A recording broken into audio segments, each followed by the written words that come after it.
Менің алғашқы айфонымнан распаковка.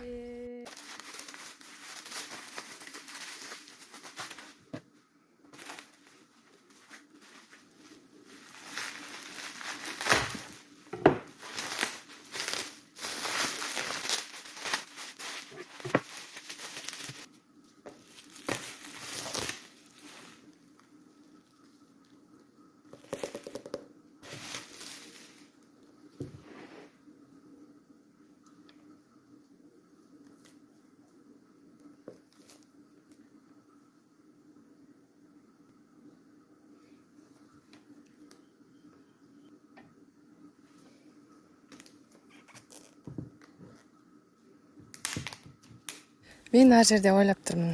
Қазіргі айфондар сияқты артында андай екі скотч болады ғой, соны былай тырт етіп алып тастаса, сосын коробка ашылады деп. Ал менің айфонымда ондай емес екен.